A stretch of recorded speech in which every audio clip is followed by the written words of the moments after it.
Assalamualaikum warahmatullahi wabarakatuh. Salam sejahtera untuk kita semua. Semoga segala aktivitas kita bernilai ibadah di sisi Allah Subhanahu wa Ta'ala. Amin. Sudah dengarkah kita pengakuan polos Presiden Jokowi bahwa beliau pusing selama 2 minggu terakhir gara-gara sepak bola? Jadi begini, dalam sambutannya dalam silaturahmi Ramadan di kantor DPP PAN beberapa hari lalu, Pak Jokowi mengatakan bahwa beliau pusing gara-gara Indonesia batal jadi tuan rumah Piala Dunia U20.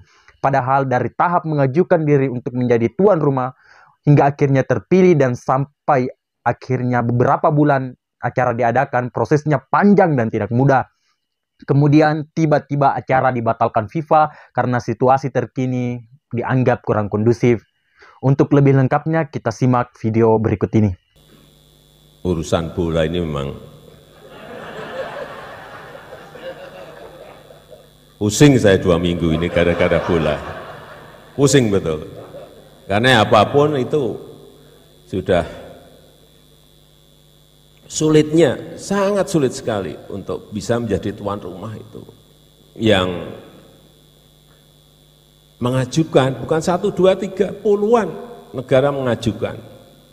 Dan kita juga ikut mengajukan, lobby sana, lobby sini menyampaikan kesiapan infrastruktur dan fasilitas-fasilitas kita.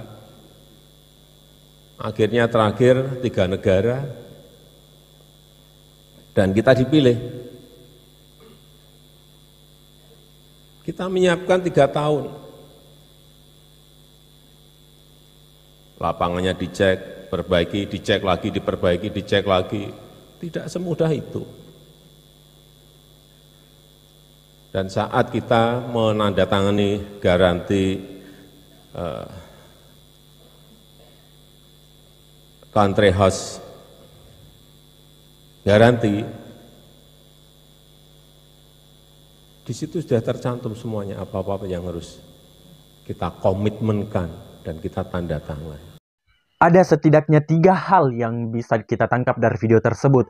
Pertama, Presiden Jokowi mengatakan beliau pusing dalam 2 minggu terakhir dalam dibatalkannya Piala Dunia U20 di Indonesia.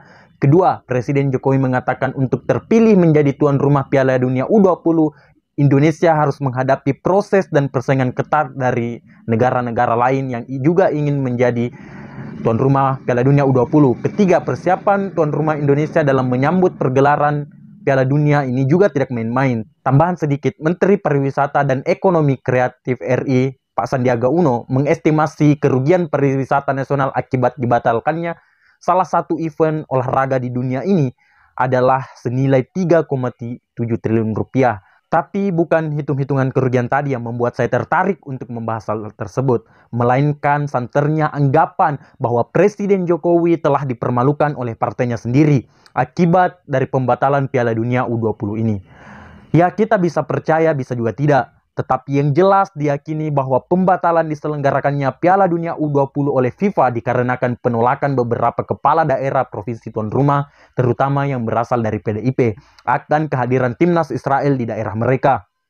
Kepala daerah yang saya maksud adalah Gubernur Jawa Tengah, Pak Ganjar Pranowo, dan Gubernur Bali, Pak Iwayan Koster. Maka tidak berlebihan, makanya banyak orang percaya bahwa Presiden Jokowi merasa telah dipermalukan oleh partainya sendiri, yaitu PDIP. Dikutip dari kantor berita FIFA.co.id, pakar politik Universitas Al-Azhar Universitas Indonesia Pak Ujan Komarudin menilai bahwa pembatalan diselenggarakannya Piala Dunia U20 di Indonesia tentu mencoreng pemerintahan RI di bawah Presiden Jokowi. Dan pihak yang paling keras menentang kedatangan timnas Israel, sesuatu yang dipercaya sebagai penyebab utama dibatalkannya Piala Dunia U20 di Indonesia adalah partai Pak Jokowi sendiri, PDIP, melalui Pak Iwayan Koster dan Pak Ganjar Pranowo. Sekjen PDIP Pak Hasto Kristianto membela penolakan timnas Israel oleh Pak Ganjar dan Pak Iwayan Koster. Buat saya, Pak Hasto dalam kesempatan tersebut memberi kesan bahwa sikap Pak Ganjar dan Pak Iwayan Koster adalah sikap partai. Ini dia yang perlu kita garis bawahi. Pak Jokowi selaku Presiden Republik Indonesia sehari sebelum kedatangan FIFA agar kita tidak mencampur adukan politik dengan sepak bola. Ada apa hal tersebut? Apakah Pak Jokowi sudah ditinggalkan oleh partainya sendiri? Bagaimana rasanya menjadi Pak Jokowi yang sudah berupaya telah bertahun-tahun lamanya agar Piala Dunia U20 ini diadakan di Indonesia, kemudian gagal salah satunya karena penolakan Pak Ganjar Pranowo, baca pres yang sangat akrab dengan Pak Jokowi, baca pres yang disebut banyak pihak yang pendukungnya dari Pak Jokowi, baca pres yang menurut banyak survei elektabilitasnya naik ketika tingkat kepuasan publik terhadap Pak Jokowi juga naik. Suatu fenomena yang menggambarkan tingginya korelasi politik antara kedua tokoh tersebut.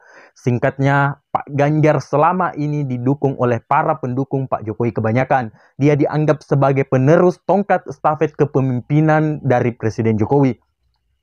Bahkan kabar terakhir dalam acara silaturahmi PAN ini, acara di mana Pak Jokowi mengatakan pusing selama 2 minggu, Pak Jokowi berkumpul dengan para tokoh-tokoh Koalisi Indonesia Bersatu atau KIB dan tokoh-tokoh Koalisi Indonesia Raya atau KIR. Di sana, para ketua umum partai-partai bergabung dalam KIB dan KIR seperti Pak Prabowo, Pak Erlangga, Pak Zul berkumpul dan mereka tampak intim sekali. Pak Prabowo bahkan dalam kesempatan tersebut mengklaim dengan sangat yakin kepada wartawan bahwa kami adalah orangnya Pak Jokowi. Nah, menariknya di sana tidak ada perwakilan dari PDIP, partainya Pak Jokowi sendiri. Nah, saya tidak mau terlalu membahas dinamika internal PDIP. Saya juga tidak tertarik membangun narasi aditatif untuk Pak Ganjar, tokoh yang hingga saat ini masih saya dukung untuk menjadi calon presiden RI di 2024-2029. Saya hanya khawatir kalau Pak Jokowi kini merasa ditinggal sendiri oleh partainya menjelang berakhirnya jabatan Priyo sebagai presiden RI. Ada yang mengatakan kepada saya nanti ketika APBN 2024 disahkan, besar kemungkinan Presiden Jokowi menjadi lemah secara politik akibat sudah ditinggalkan oleh pendukung-pendukungnya saat ini. Apakah dugaan-dugaan tadi itu benar? Cuma waktu yang bisa menjawabnya. Wallahul muwaffiq ila aqwamit thoriq. Wassalamualaikum warahmatullahi wabarakatuh.